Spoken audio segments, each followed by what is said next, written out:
Good morning, good afternoon, good evening. Welcome to a very special episode of LMTV, which we call LMTV Visibility. I don't actually know how to introduce the show other than to say that this is the only one where I actually put on the technologist's hat. So be warned, be forewarned. Okay, and the reason for that is that I started. I started Love My Tool about the same time I started my last company, and it was meant to be a marketing effort because some of you might not know, and I'll just mention it once and be done with it. I was the founder and CEO of Gigamon System, which is now a public company. I started in 2003. We started shipping product in 2005, and I left basically 2007, 2008, and to pursue something else. And I really haven't talked too much about that experience, and I've been wanting to do that. And so this is sort of the show that where I wanted to kind of reach back to my toolbox of experience and talk about what we used to call data access layer, and more recently people talked about it in terms of visibility layer, which I really like, and it shows, to me, it shows more the sophistication of the customers, and I'm excited about that. So I don't know how often we'll do this show, but it's one where we would like to introduce new technology and new thinkers in creating the so-called visibility layers. And today it is my great pleasure to introduce Tim Crofton, who is with Datacom Systems, one of the oldest and premier tab manufacturer. In fact, Tim and I met, almost meet, or at least we were in the same geographical location in 2005, which was before we launched our product, and we were looking for a distribution partner. And I actually went to Ithaca to meet up with the owners of Datacom, and might have crossed paths with Tim. So good afternoon, Tim. Good afternoon, Denny. Thanks for having me on. Yeah, so we'll come back to you and give you plenty of time to talk about your company, your experience with the company, and some exciting products that you have that you're basically introducing in the next couple of days, a couple of weeks. And so we'll do that, and then after you do that, then we'll invite you back as a panel member, and really just talk about, like it's been 10 years almost since and you were just a youngsters then, right? That's right.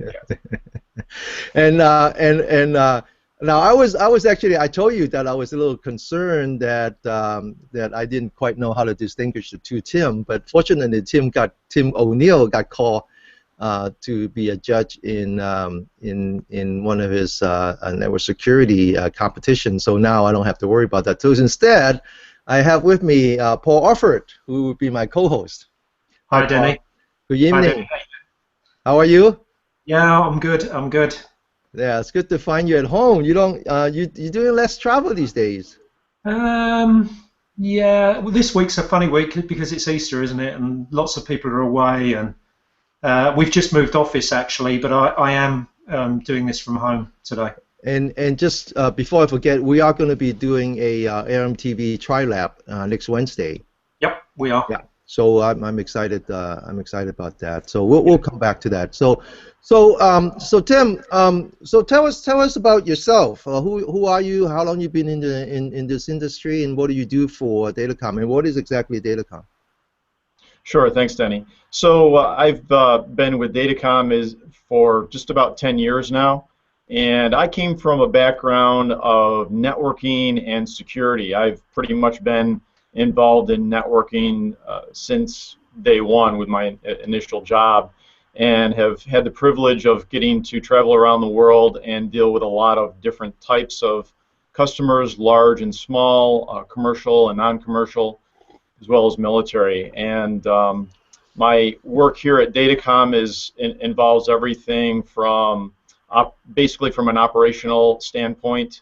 I work with our engineering team. I'm essentially the product manager here at Datacom Systems, and help with obviously our marketing and introduction of new products like we're doing here today, and speaking with our end users, our customers, a lot of our worldwide channel partners, to find out basically how people are accessing data today, monitoring their networks, and doing the type of analysis they need to do for security and compliance work. I really love this industry. It's really a part of who I am and what I want to do. I love the activity with the different customers from all over the world and all different types of markets, from everything from commercial and military all the way down to very small businesses, and even one-man consultant shops will use our products. So it's a great dynamic business to be in, and we cover so many different markets. It's really something that makes it a really fun and very interesting. As you said earlier, Datacom has been in this business for a very long time.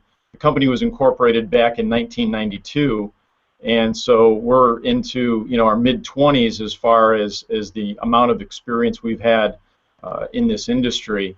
And we kind of got our start back in the early days trying to improve visibility for customers and their networks, and we continue to do that today. So it's nice to have that kind of a history and track record and experience with some long-standing customers, and it makes it a lot of fun to work here. Yeah, so let's just talk about at least in the last 10 years, right? I mean, I didn't know what a tap looked like until until I had a reason to, and I think that people, I mean, customers, their view of tap has evolved, right? It used to be that they think of it as a kind of a 1C and 2C reasons to want to look at a network, and now they really think of it almost from the time when they started to design it, right? Absolutely, and I had a similar experience to you back years ago before I came to Datacom. I actually was using taps, and it was more of a tactical need when there was a problem on the network. We were doing some specific types of analysis for latency or lost packets or reported network trouble. One of the other reasons we used taps was for voice or voice over IP analysis. We were doing some MOS score calculations. So that was pretty much the need that we had back in the day for doing network and application analysis.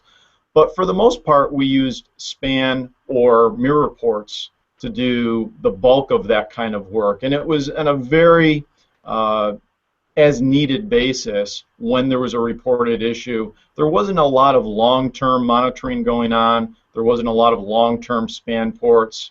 And most people and most manufacturers, even the manufacturers of the routers and the network switches and those types of products, would even recommend using mirror ports when you needed to do analysis.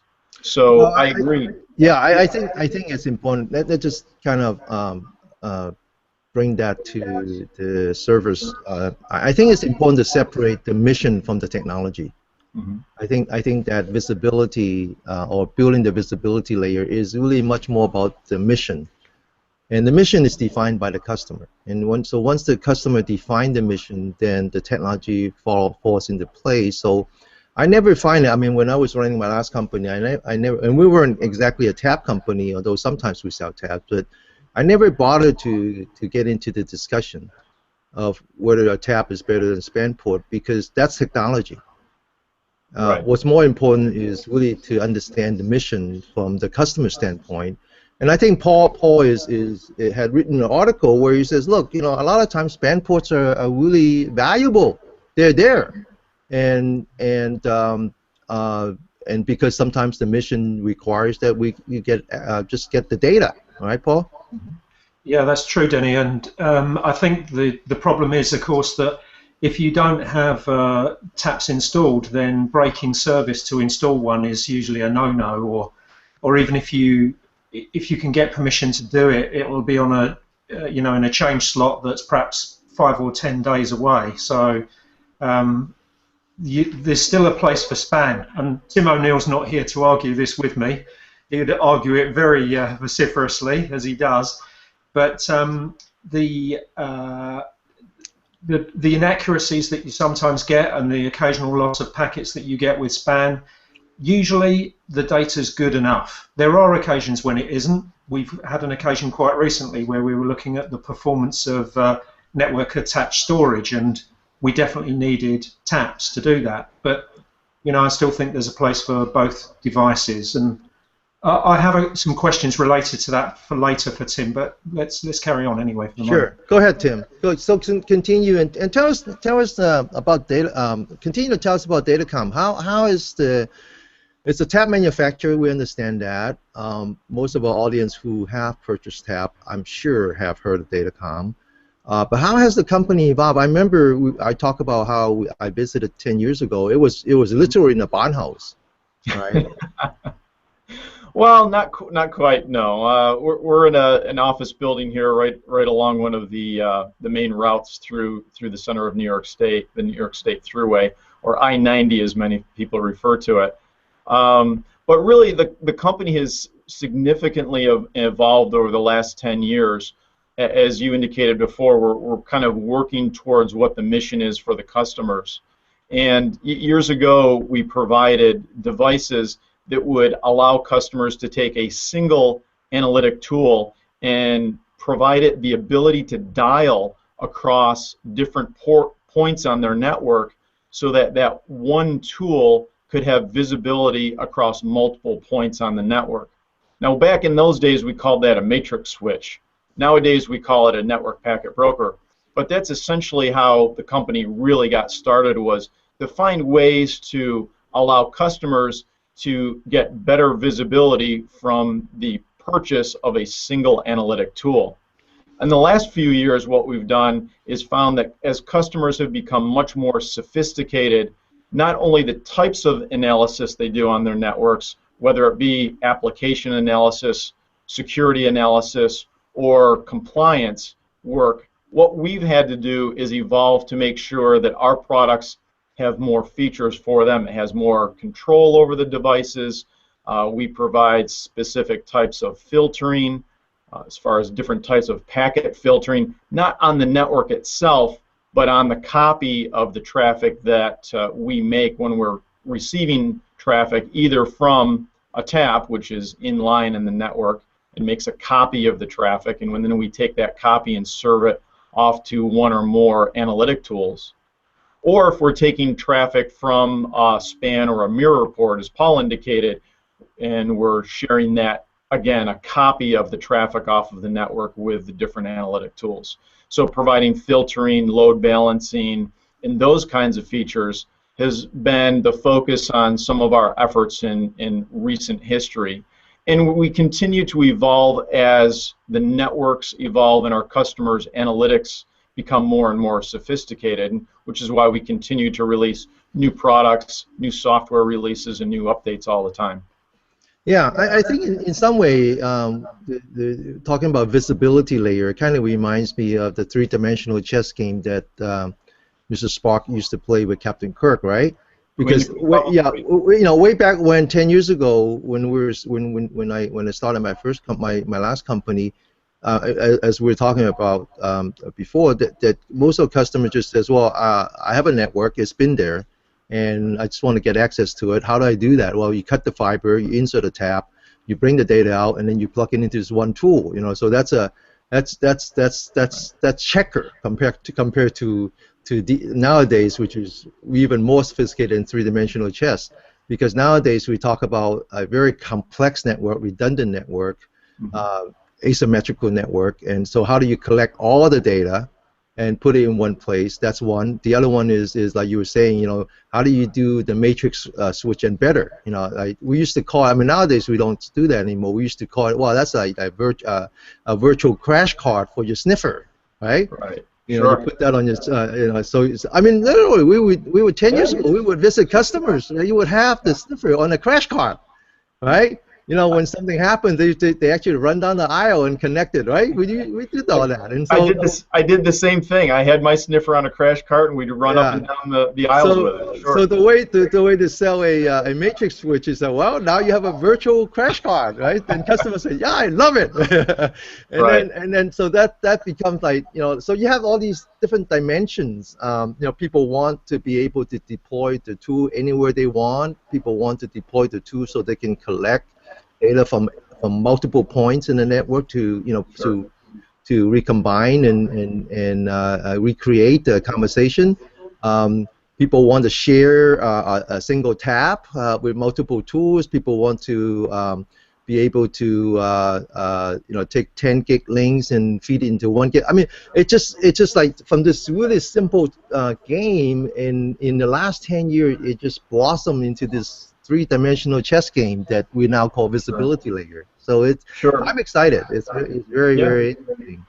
I mean, that's a great point, and it's one of the things people I think helps appreciate is where we've come with monitoring and analysis. Is years ago you'd have a network engineer would essentially be looking at the network to try to troubleshoot a complaint or an app latency issue or a VoIP issue or something like that.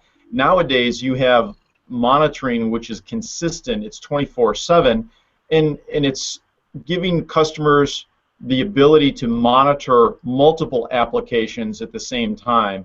It gives the security team the ability to have visibility into multiple points on the network, not just inside or outside the firewall or around their critical servers or in the core of their network, but persistent visibility across the network.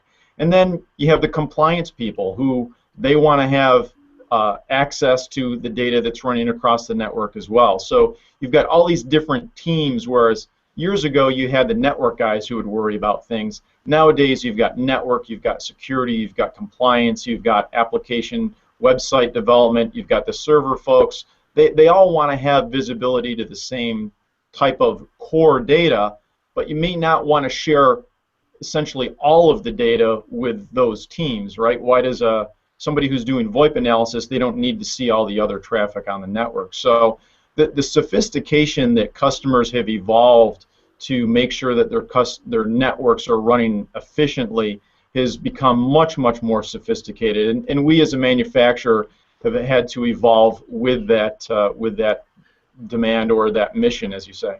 Yeah, so you know, you have to rise up to, I guess you have to rise up to the occasion, right? That's right. Because the mission has become very sophisticated and multidimensional, and you can't. I mean, we were talking about just right before we start the show where I asked the question, you know, how much differentiation really is there in the hardware, and I'm sure there's quite a bit, but that's not really the selling point anymore, right? Right. For some of your simple, more commodity-based products, they're very, the design is very simple, and you know, there's not a lot of differentiation between them. As is true with a lot of technology, it boils down to the service after the sale, and that's where I think Datacom Systems is. You know, we're a relatively small company, and we have good responsiveness to our customers. So that's the area that we differentiate ourselves on the commodity style products. On the more sophisticated products, we're basically trying to make sure that we meet the features that customers demand and provide that same kind of visibility. I mean, we do crazy things like actually pre-configured devices for customers before we ship them to them. We have a, you know, 24/7 support service. We have warranty product on the shelf ready to go when customers want something overnighted to them. So that's how we kind of differentiate ourselves in this space, to try to separate ourselves when customers are thinking that taps are more of a commodity product. Yeah, and Tim, why don't we transition to the product now? And so I have the slides. Okay. And let me just bring that up. So just tell me what you want me to do. Sure. So let's just go ahead. Go to the first slide. one. Okay. Here's the tap. Right. So just I wanted to make sure we had a quick review for customers who may be watching that aren't exactly familiar with what a tap is or where it fits in the network. So we see in this diagram we have a tap, which is a physical device which is inserted on a network connection between a router and a firewall. And the tap achieves two very important goals. One, it wants to make sure that traffic flows through it unimpeded between those two network devices, which taps are designed to do that. We also don't want the tap to become a point of failure, essentially. And we also don't want to introduce any unnecessary latency. So most taps, in this example we're talking about fiber taps today, the latency is on the order of maybe 5 nanoseconds to go through the tap, because we've essentially added a little bit of fiber in the connection between the router and the firewall. So keep those two things in mind. The fiber tap is not a point of failure in the network. It doesn't have any active components. Adds very, very little latency. Well, what it does is it splits the waveform, and the light waveform is copied and then sent down, as you can see on the diagram, to the analyzer, so that the analyzer has visibility to a copy of the waveform that's flowing between the router and the firewall. And that's the reason that we have taps in place, so that, as Denny, as you indicated back in the old days, you'd run around with your crash cart, and you could actually dynamically plug your analyzer in to get visibility into this network without having to worry about taking the network down. The tap has really no impact on the network when you plug the analyzer in and out. Traffic to the analyzer is one-way traffic, so there's no risk of you injecting something back into the network that could cause an issue. So there's a lot of basic, simple ways that customers can have better visibility by using taps in their network, as we see there. Okay, good. Mm-hmm. So just a little bit of the mechanics. People always want to understand how a fiber tap works. It's basically got several different connections on it. Again, I'm referring to the previous diagram. We've got a connection between the firewall and the router, and that connection is made right there on the left side of the product. So there's essentially a fiber connection going straight inside the tap between the firewall and the router. Then inside the tap, we're splitting that waveform, and that comes out the monitoring ports down to the monitoring device, and that's where you see one-way traffic going into the monitoring device. So it's pretty simple to wire these things up. Yeah, and if you want to blind yourself, the monitoring port is where you look in. Never look into them. Never, never, never. So the new product that we're introducing today, and we're happy to give LMTV the exclusive because we've done no announcements anywhere else, is the release of our new product, the FTP 1516. And the unique thing about the FTP 1516 is that it's a fiber tap designed to work in the 40 gig base LR4 protocol. And what's unique about that protocol is in 40 gig there's actually 4 different wavelengths, or lambdas as we call them, running between, if you look on this screen here, we show it between a router and a switch. So there's 4 wavelengths communicating between the router and the switch. And that's true for multi-mode and single mode? This is single mode. This is a single mode standard. So this is 9-micron fiber. Mm-hmm. And so the 4 lambdas all travel together between the 2 network devices. But what's really unique about this fiber tap is that inside of it, what we do is we essentially divide off each different wavelength and send that out a separate physical port, so that you can have the traffic coming from the router, each of the 4 wavelengths coming out one set of ports, and then the traffic coming from the switch out a different set of ports. And each one of those 4 ports has its own wavelength. So the benefit is that customers can take that output, the monitoring output, put it into a networking device that has the capability to bond those 4 channels together, and now they can essentially monitor a 40 gig link with a 10 gig analytic tool, or a 10 gig device that uses SFP plus 10 gig transceivers. So it's kind of a unique way for customers to get access to 40 gig LR4 style traffic by using 10 gig ports. So with 8 10 gig ports, you can look at a full duplex 40 gig link. Hmm. Hmm. How do you do the demultiplexing? Is it still by fusion fiber technology, or is that something you can talk about?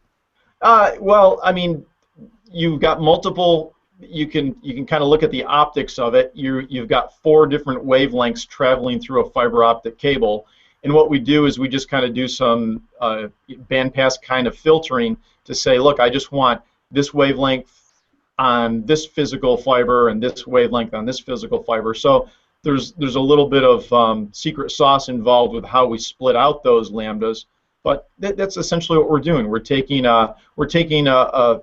multiple wavelengths and we're dividing those off into 4 very specific frequencies. And if you look at our website and the documentation, you can see the 4 different wavelengths that we kind of carve off to come out those monitoring ports. Mm-hmm.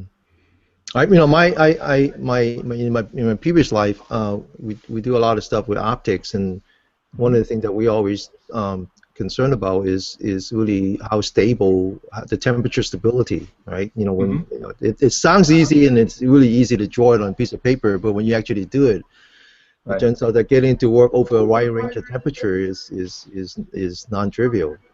Right. Well, the beauty of this fiber tap, Denny, is that there's no power required. It's a completely passive device. Mm-hmm. So there's no power involved. Once a customer decides they want to have visibility on a 40 gig link, they schedule some downtime, they put the 40 gig tap in, and then they can go in and plug in their monitoring tools and essentially have persistent monitoring on that link forever without having to worry about any active components inside the FTP 1516 that could potentially fail. So being a non-powered device, the only thing they have to be aware of is some insertion loss, because when we do split the waveform, as you see on this slide, we do take a little bit of light signal away from the transmitters from the router and the switch, respectively. So there's a little bit of insertion loss. Yeah, when you do your band filtering, do you do it in a cascade manner? So, like, for example, the red might actually see more loss than the green. Does it work like that, or it doesn't?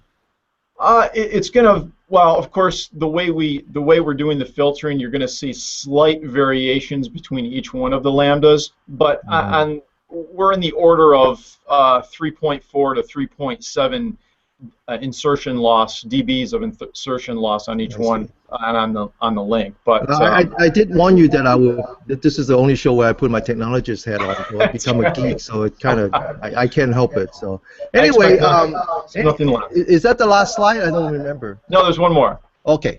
There's one more. There you go. Which just kind of rounds out some of the benefits that we've already covered. The tap, you don't want it to become a point of failure. You want it to have minimal latency, and we design all of our products going back for well over 10 years. Have this design criteria. Does give our customers improved visibility. As I said, taps are a very secure method because the monitoring sides of that traffic going into the analytic tools cannot inject traffic back into the network. These taps, the ones we're showing here, the commodity style taps are very simple. They're plug and play. There's really no configuration involved with them. And as Paul indicated earlier in the conversation, taps are often used in conjunction with spans and mirror ports. Many of our customers use span and mirror ports to do their network analysis, and what they're finding is that they use taps in certain parts of their network to collect information, usually the persistent areas that you want to look at inside your firewall, in your core, and right in front of some of your critical database servers or wherever you store your critical data. And then the other locations, like when you need to look at VLANs, when you need to look at larger subnets and things like that, you need to look into the back plane of an Ethernet switch. That's where you want to use a span or a port mirror. So we find that almost all of our customers use a combination of collection of traffic from both taps and mirror ports. And I suspect that this is a 1U device? Correct. Actually, this device is a 1U device. We have a rack mount, and you can fit 2 of these of the Side by new side. FTP 1516, it can go side by side. So in a one rack unit, again, no power is required. You can monitor two 40 gig links. The product we're showing on the top there, that's a little bit smaller. You can actually fit 3 of those side by side. So yeah, we're certainly being sensitive to customers who have density issues in their data centers. So products are kind of getting smaller and smaller to make sure that we're having more accessibility. So Tim, I think we should wrap up the show. I don't want it to be too much over half an hour. So, but there are 2 things I wanted to do. One is to let Paul a chance to read off his 10-page questionnaires. But before we do that, if you go to the left-hand side of the screen, you click on the thing that called Q&A. You would actually see that we have a question from Rachel Copperstein. And this is actually a good thing. This is actually a good thing to let you talk a little bit more about your company. And the question is, aside from the new product, how many other types of taps are available, and why are there so many varieties? That's a great question. Well, as you know, customer networks are very dynamic, and there's traffic at the core, there's traffic on the periphery, and there's all different types of media, speeds, and analytic and security tools that are deployed. So Datacom makes a wide variety of products, all the way from T1 type speeds, 1.544 megabits per second, you know, and as to our newest product, the FTP 1516, which accommodates the 40 gig range. So customers really have to have a suite of products to give them visibility into their networks. And Datacom, since that's our core business, we don't want to be an analytic company. We don't want to be a security company. We want to provide our customers visibility to their traffic. So we make a very wide range of products to get access to the data that's on your network, whether or not it's copper-based, fiber-based, or any other type of media. We even still have some DS3 coaxial style taps that customers purchase for those types of telco connections. In other words, a tap is not something you can solve by software. That's right. That's right. There are so many different kinds of tap because there's so many different kinds of fibers and connectivity. That's right. Great. Thank you, Rachel. And with that, I'm going to turn it over to Paul.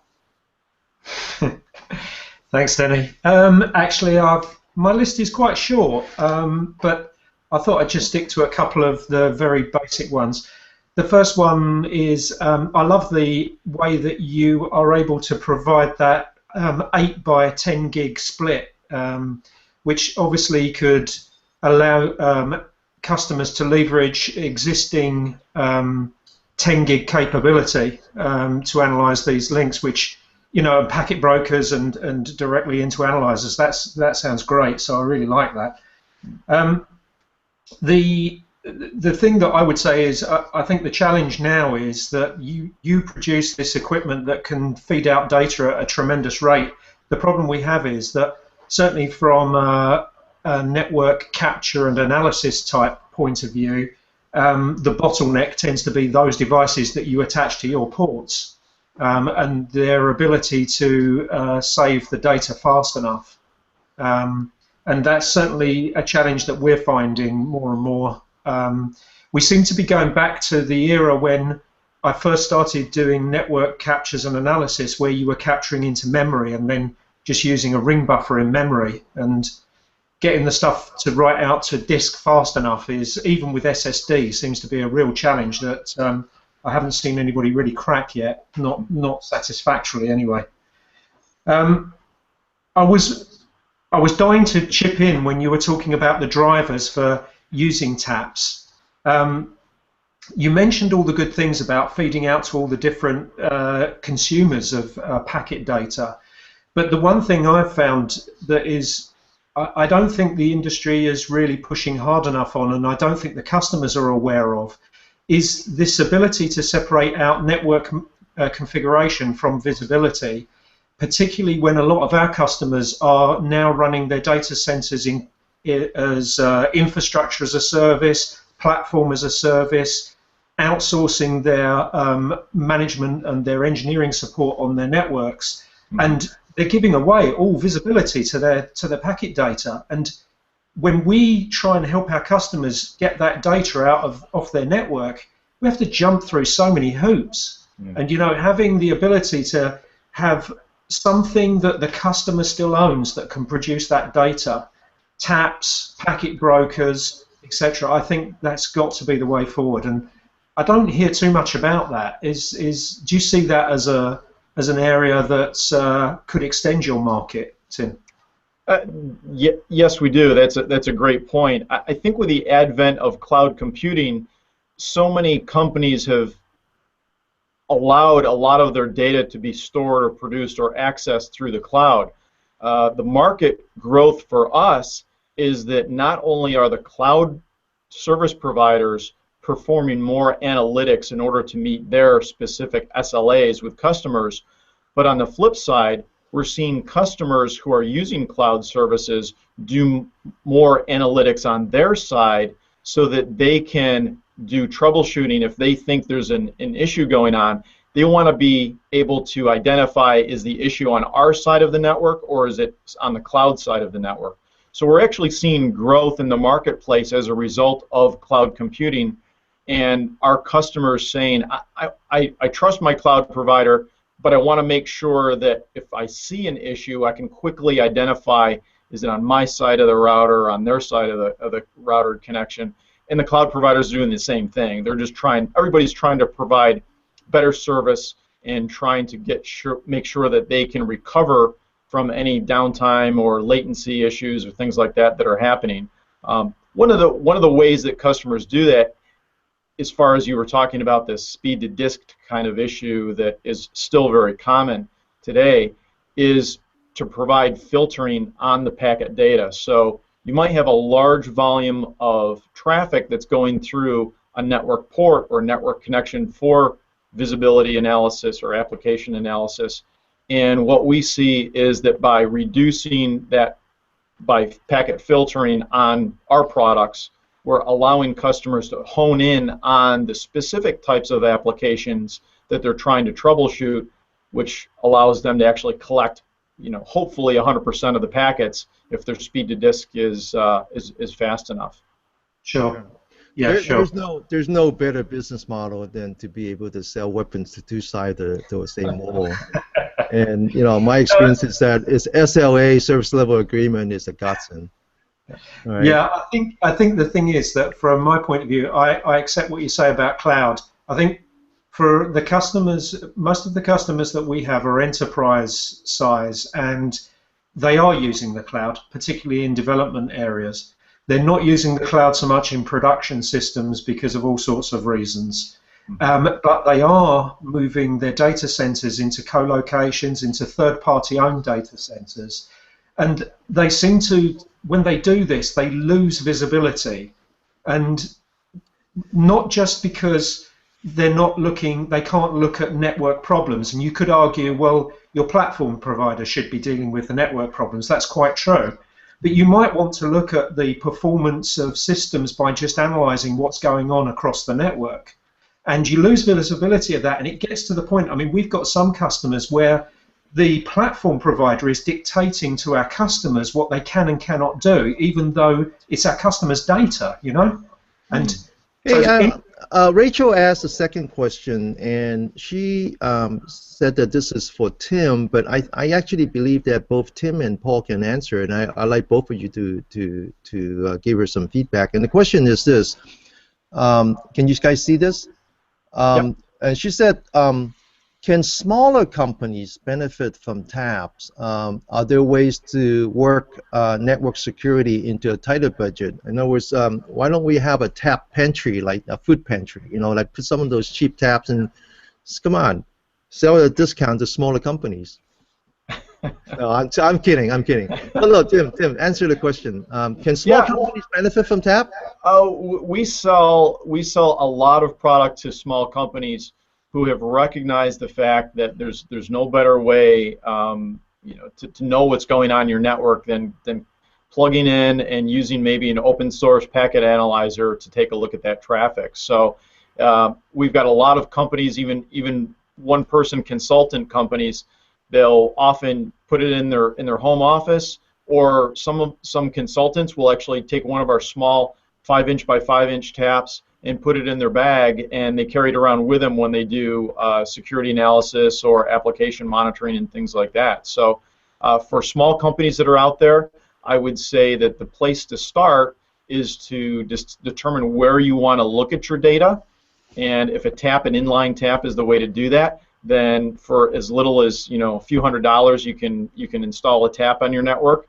If you need to take your mirror ports that are coming off of your core Ethernet switches or network devices, then one of the things we do, which is very popular in our small business customers, is to use a product that will actually replicate that mirror port. So you can have not just one copy of that span or mirror port, you can have multiple, 4, 8, 9, 10 copies of it, so you can share that across multiple tools. And the tools we often see deployed are application analysis tools, science tools. So when mirror ports are limited, use a span replicator, and that's in our VersaStream product line. And for a small company who wants to see traffic in line, usually right behind your firewall or on the point of egress of your network, one of our small taps is very, very often used.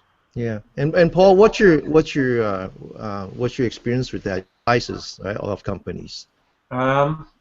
Yeah, down to about 1,000 users, I think, is probably at the small end of the ones we deal with. I don't see any reason why any company of any size shouldn't be able to make use of taps. They're well within the budget range of most people.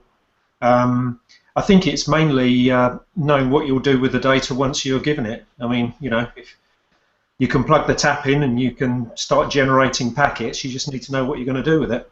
Mm-hmm. But what I do like about smaller companies actually is you get more people who are multidisciplined, and they might be looking at a file server 1 minute, a database server the next, and they're quite happy to fire up Wireshark and start looking at network traces as well. So yeah, I see no reason why not. Mm-hmm. They're almost always surprised about something that they didn't know was leaving their network or going across their network when they start doing the analysis, and that's kind of the fun discovery stage, is to say, well, I didn't know that happened every hour or every night, or I didn't know that protocol was running on my network. Yeah. Sure. Well, and it's not clear to me what defines a small business anymore. Is it small business, with 2 lawyers? Is that a small business? And then, but if the 2 lawyers are working on multi-million-dollar cases, their mission, I think networks are now mission critical for all sides of business, right? I mean, a mom-and-pop coffee shop running a Wi-Fi, and people using your Wi-Fi network to steal user information.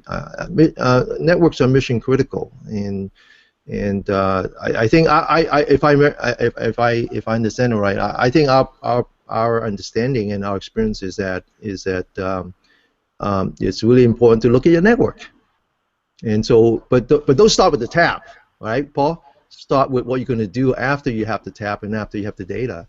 And I think that's really, in summary, what LMTV visibility is all about. We don't want to start with the technology. We don't want to introduce and bring in vendors and people to come in here and just talk about technology. What we really want to do, and I think Tim did a great job today, which is really start with the customer and say, hey, dear customers, they want to do compliance, they want to do forensics, these are the things they want to do, and they want to be able to deploy their sniffers and the Wireshark tool or the forensic tool everywhere in the network. They want to be able to aggregate. They want to take 40 gig links and split into 10. These are missions, and we are here to serve that mission, right? That's really what we're trying to do here. So every good thing has to come to an end, even this show. Okay, so I'm gonna wrap it up. I really don't want to drag out too long. Otherwise, people won't watch it because they think that they don't have enough time. So with that, I really want to thank Tim. It's good seeing you. Thank you. Thank you, Denny. Thank you, Paul. Yeah. So a lot has changed since you and I first met 10 years ago. Boy, I used to have a lot more hair. I don't know if you remember. I don't know. So, and Paul, thanks for coming to the show or coming on the show on such short notice. And I'll see you next Wednesday, huh? Yeah, you're welcome. Yeah, that was a great presentation, Tim. It's good to hear that side of it. Yeah, and maybe we'll in the future Tim can come back and can don't be shy about bringing on one of your two vendor friends. You know, that's my experience in selling taps and tap related product is that, you know, people don't buy a product, right, Tim? Just because they want. People don't buy tap just because they want a tap. Right. People buy tap because they have a tool. Right. They have a reason for wanting the tool, and the tap just kind of comes with that. So in the best way to sell tap is to sell the tool. Help sell the tool, right? Right. Yeah. Okay. So thanks again, and with that, I'll bid you goodbye and see. Actually, we have a show coming up on Friday as well. We're 20 days away from Interrupt Las Vegas. And Tim, are you guys going to be in Interrupt? We're gonna have some people out there. We're not showing, but we're gonna have some people out there. Yeah. Okay. You be buying drinks. You hope. Okay, so Friday is our LMTV Interrupt, so be sure to tune in again. With that, thanks again. See you Friday, and then see you on Wednesday as well. Bye-bye. Have a great time.